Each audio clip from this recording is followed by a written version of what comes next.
What's going on, everybody? Welcome to this week's episode of the Scene Creative Podcast. Obviously, we're doing something a little bit different this week. Today, I'm doing a solo episode, so it'll just be me. It's going to be a shorter episode, about 10 minutes or so, really easily applicable and practical. Something I'm actually testing out is potentially going to 2 podcasts a week, one long form conversation with a guest, and one shorter form, 10-15 minute-ish solo podcast that's more practical, more applicable, and a little more to the point. So if this is something that you like, let me know, and we'll see what happens. But anyways, just want to get into today. Today we're talking about comparison. So I kind of want to start at the end for this conversation. So if you're in a place where you can close your eyes, do so. If you're driving, obviously do not close your eyes. But if you're in a place, I just kind of want you to imagine something with me for a second. So go ahead and close your eyes and imagine you wake up every day feeling optimistic about what lies ahead. You see every day as an opportunity to get better and to make your world better. You genuinely and frequently encourage others, which in turn builds your relationships and open doors for opportunity. Now you can open your eyes, and if you don't wake up feeling this way, then this episode is for you. For clarification, this is a daily battle and takes practice. Even after we understand some of these concepts that we're going to share today, we're still going to have days that we don't feel grateful or optimistic, and that's okay. Have grace for yourself and realize that gratitude is a daily choice. So let's get into today's episode. Point number 1, comparison will steal your joy, but being confidently who you are will allow you to be the you the world needs. Let me repeat that. Comparison will steal your joy, but being confidently who you are will allow you to be the you the world needs. Now, as creatives, we're always taking in inspiration, right? Maybe it's from your friends and family, maybe it's from other art, maybe it's from nature, maybe it's from music. And a lot of the times it's from other creators or creatives. And the thing that I find, especially with myself, is how do we be inspired by other creators without comparing ourselves to them? Now, the first thing here that I have had to really dial in for myself is becoming self-aware enough to catch your mind when it begins to compare your current outcomes to others. So for me, as soon as I start questioning what I'm doing, I know I'm comparing myself.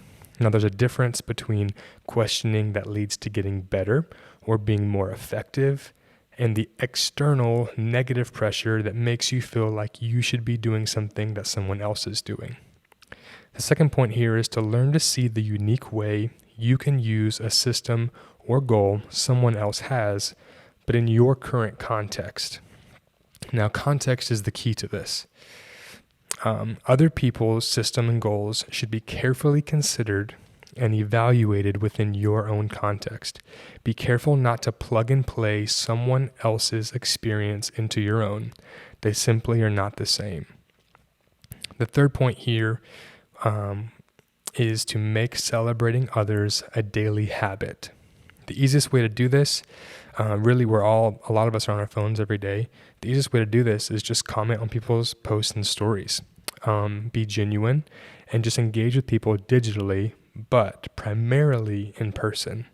An example of in person, super simple. It could be to tell the person in line that you like their outfit. The idea here is to be intentional and looking for ways to compliment and encourage others. Super simple.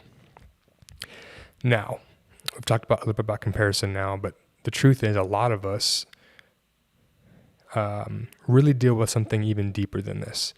And the root of comparison really is something called victim mentality. So point number 2, our big point here, is when we live with a victim mentality, we focus on the lack in our own lives rather than celebrating the wins and achievements of others. Now, gratitude is the key to breaking a victim mentality. There's a podcast that I absolutely love. I've been listening to it for years. It's with Erwin McManus, They just rebranded the podcast to be called the Mind Shift Podcast, but he just has some great insight, and he shares a lot of really great perspective shifting stuff. So if you like this kind of stuff, search the Mind Shift Podcast with Erwin McManus. I think you'll really enjoy it. But they had an episode all about gratitude, and they shared a few points that I kind of wanted to reiterate here because I think they're really crucial. The first one being that your attitude and perspective are connected to the degree in which you express gratitude. Now, a way you can test this in your own life and relationships is the people in your life with the worst attitudes are typically not living with a perspective of gratitude. Maybe it's time to spend less time with those people, or realize that you are that person and choose to make a change. Now, gratitude gives you the ability to be optimistic. When you see life as a gift, you become more creative and imaginative.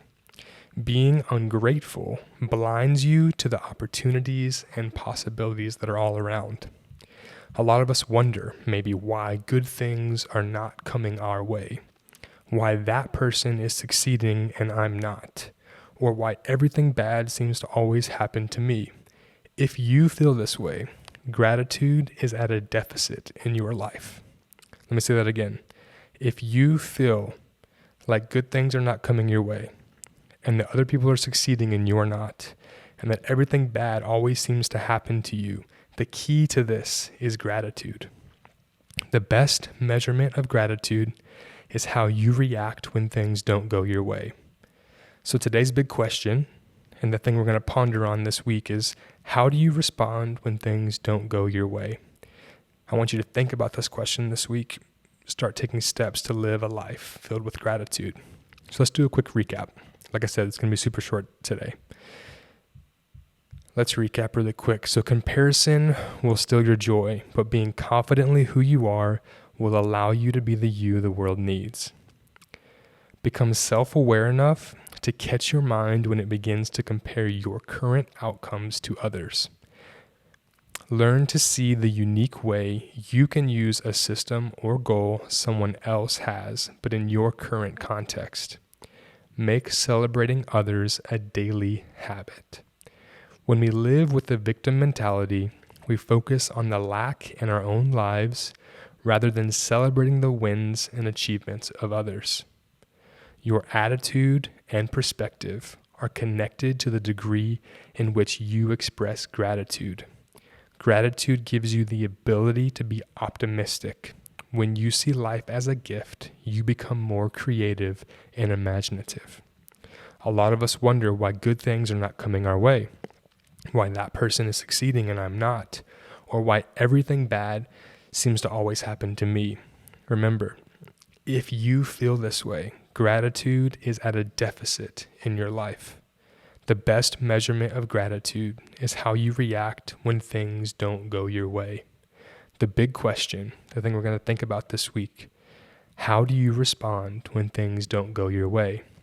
Think about this question this week and start taking steps to live a life filled with gratitude. I love you guys. Thank you so much for being on this journey with me. And I will see you next week for next week's episode. Make someone feel seen this week.